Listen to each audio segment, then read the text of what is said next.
இயக்குனர் தம்பி பா ரஞ்சித் அவர்களுக்கு வணக்கம். 5 வருஷமா ஆளே காணோம் தம்பி, எங்கே போயிருந்தீங்க? எங்கள் அமைச்சர் ராஜ்மோகன் குறித்து பேசுவதற்கு உங்களுக்கு என்ன அருகதை இருக்கிறது? அதாவது தலித் பிரச்சனைக்காக அவர் எதற்காக போராடி இருக்கிறார்? ராஜ்மோகனை நான் பார்த்ததே இல்லைன்னு சொல்றீங்க.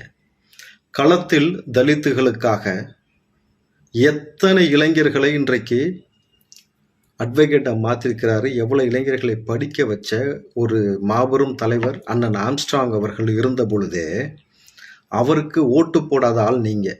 அவருக்கு ஓட்டு போடாமல் திருட்டு திமுகவுக்கு ஓட்டு போட்டுட்டு அண்ணன் ஆம்ஸ்ட்ராங் மரணத்திற்கு பிறகு அண்ணனை நாம் தவற விட்டு விட்டோம், அவருக்கு நான் ஒரு முறை கூட ஓட்டு போடலைன்னு பேசினால தான் நீங்கள். புரியுதுங்களா? களத்தில் சரியான போராளிகளை உங்கள் கண்களுக்கு தெரிவதே இல்லை. உங்களுக்கு தெரிஞ்சதெல்லாம் திமுக, அவன் கொடுக்குற அஜெண்டா, அதுக்கு தகுந்த மாதிரி சில நடிப்பு, 2 பட வாய்ப்பு, இதுதான் உங்களுடைய பொழப்பு இல்லையா?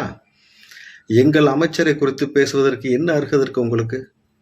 தலித்துகளுக்கு வாய்ப்பு கொடுத்து அந்த மக்களுடைய விளிம்பு நிலை மக்கள் வேங்கவேல் சம்பவம் ஞாபகம் இருக்கா உங்களுக்கு?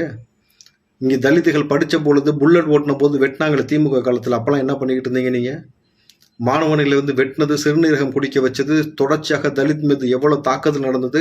அண்ணன் திருமா அவர்கள் எத்தனை இடத்தில் பேசியிருக்கிறாரு. தங்களுடைய கொடியை ஏந்த விட மாட்டாங்க, தன் கொடியை ஊண்ட விட மாட்டாங்க, தன்னுடைய பிரச்சனைக்கு கட்சிக்கு எவ்வளவு நெருக்கடி ஏற்படுத்தியிருக்குன்னு பல விஷயங்கள் பேசியிருக்கிறாங்க. தலித்துகளுக்கு நடந்த பொழுது திமுக ஆட்சியில் நடந்த பிரச்சனை எப்பெல்லாம் நீங்க எங்க இருந்தீங்க தம்பி? உண்மையாலுமே தாவேக ஆட்சி வந்த பிறகு எங்கள் தலைவர் தளபதி விஜய் அவர்கள் இன்றைக்கு விடுதலை சிறுத்தை கட்சியிலிருந்து அண்ணன் வன்னியரசு அவர்களுக்கு இன்னைக்கு அமைச்சர் பதவி கொடுத்து அழகு பார்த்து இன்றைக்கு ஒவ்வொரு இடங்களுக்கு அவர் சென்று கொண்டிருக்கிறார். பார்க்குறீங்கல்ல? தலித்துகளுக்கு வாய்ப்பு கொடுத்து அவர்களை எந்த இடத்துல வளர்த்து விடுறாங்க. எத்தனை தலித்துகளை இன்றைக்கு அமைச்சர் ஆக்கியிருக்காங்க தளபதி விஜய் அவர்கள். அமைச்சர் ராஜ்மோகன் அவர்கள் எத்தனை இடத்துல களத்தில் நின்றுருக்காருன்னு உங்களுக்கு தெரியாது. இன்னும் எத்தனை பேர் நின்னாலும் உங்களுக்கு தெரியாது. எங்களிடத்தில் எத்தனை அமைச்சர்கள் இருந்தாலும் உங்களுக்கு அது தெரியாது. உங்களுக்கு தெரிஞ்சதெல்லாம் திமுக, ரெட் ஜெயிண்ட்டு, 2 படம், வருமானம், இவ்வளோதான் தெரியும். 5 வருஷம் கோமாவில் இருந்துட்டு திடீர்னு எங்கள் அமைச்சரை குறித்து பேசுவதற்கான தகுதி உங்களுக்கு இல்லை. அண்ணன் ஆம்ஸ்ட்ராங்கவே தவற விட்டுட்டு அதுக்கப்புறம் நாடகம் போட்ட ஆட்கள் தான் நீங்கள்.